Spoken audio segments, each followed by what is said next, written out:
એક સંદર્ભે મારા વિચારો રજૂ કરું છું. માનનીય અધ્યક્ષશ્રી, ગુજરાતની વિધાનસભાનું આ પ્લેટફોર્મ એ ગુજરાતની 6.5 કરોડ જનતાના પ્રાણ પ્રશ્નોના નિરાકરણ માટે છે.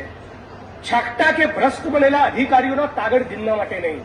આવું એટલા માટે કહું છું કે મુખ્ય નિર્વાચન અધિકારીની કચેરી દ્વારા દાહોદ, ભરૂચ, પંચમહાલ, ગીર સોમનાથ, પોરબંદર, જામનગરના કલેક્ટરોને નોટિસ આપવામાં આવી. શેની નોટિસ? કે ચૂંટણી માટે એમણે જે ખર્ચા કર્યા એ બિલકુલ કન્વિન્સિંગ ગળે ઉતરવા નથી. એક ખર્ચો કેવો છે? પોરબંદરમાં 20 લાખ રૂપિયાનું ટેન્ડર થયું. એ 20 લાખ રૂપિયાનું ટેન્ડર મંડપ માટેનું હતું.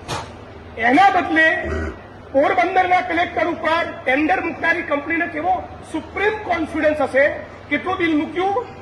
20 લાખના ટેન્ડરની સામે બીજા મામલતદાર, પ્રાંત અધિકારી, કલેક્ટરની સૂચના મુજબ કે આ ખૂણામાં પણ જરા મંડપ કરી દો, બીજા 2-5 લાખનો ખર્ચ થાય. નાણાકીય ઔચિત્યના સિદ્ધાંતો પ્રમાણે જ ખર્ચો થઈ શકે. એ મહાશયે બિલ મૂક્યું 3 કરોડ રૂપિયાનું. મંડપ લગાડ્યો 20 લાખનો અને રેકોર્ડ ઉપર બિલ મૂક્યું 2 કરોડ 96 લાખ રૂપિયાનું. અને છતાં પોરબંદર કલેક્ટર એ બિલ મંજૂર કરવા તૈયાર થઈ ગયા. પછી ગાંધીનગરથી ક્વેરી આવી એટલે હમણાં એ બિલ ઘટાડીને 57 લાખનું કર્યું છે. નિયમ એમ કહે છે કે કોઈ પણ ટેન્ડરમાં 25%થી વધારે રકમનો ઉમેરો કરીને ચૂકવણું થઈ શકે નહીં. એટલે 20 લાખના 25% એટલે 5 લાખ. ઓરિજિનલ ટેન્ડર 20 લાખનું 25 લાખથી ઉપર એક પાઈ ન ચૂકવી શકાય. છતાં આ મંડપની એજન્સીના એવું સાહસ છે, કલેક્ટર પોરબંદરમાં એમનો કોન્ફિડન્સ એવો છે કે 3 કરોડ રૂપિયાનું બિલ મૂક્યું અને હવે 57 લાખ ચૂકવવા તૈયાર થયા છે. એના કેટલાક બીજા બિલોની મને એક્સેસ મળી તો તપાસ કરતા ખબર પડી કે ગણતરીના દિવસોની અંદર ત્યાંના અધિકારીઓ 100 માંથી 40 બાળકો ગુજરાતમાં કુપોષિત અને ડ્રાયફ્રૂટ ખાઈ ગયા 16,000 રૂપિયાનું. નોનવેજના બિલ મૂક્યા 30,000ના. એટલે કેવું? ચિકન લેગ પીસ એક્સ નામની હોટલમાંથી મંગાયા, એના 840 રૂપિયાનું બિલ ચૂકવે, પણ એ બનાવનારો જો રસોઈયો હોય એનો તો એનો હોટલનો માલિકનો પગાર કરતો હોય, એનો પગાર બી આપણી પોરબંદર કલેક્ટર કચેરી દ્વારા કરવામાં આવ્યો છે.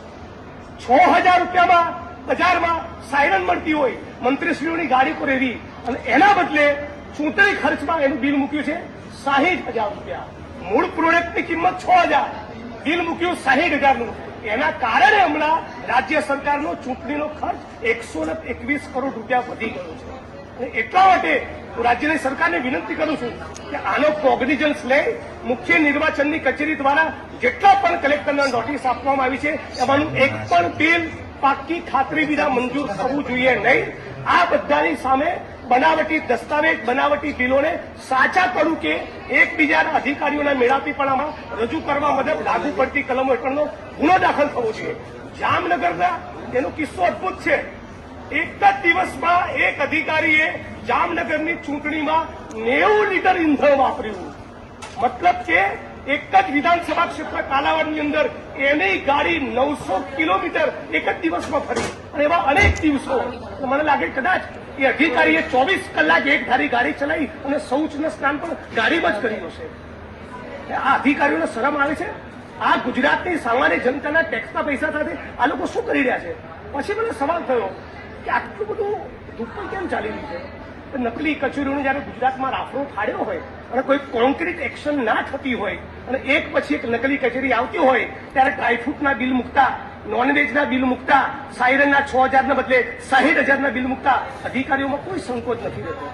અને આવી નકલી કચેરીની શ્રેણીમાં એક વસ્તુ મને એવી ખબર પડી, શહેરી વિકાસ વિભાગ અંતર્ગતની રેરાની કચેરીમાં મારી શુદ્ધ જાણકારી મુજબ સબ્જેક્ટ ટુ કરેક્શન વર્ષ 2023માં ઇલીગલ જેલ ચાલી.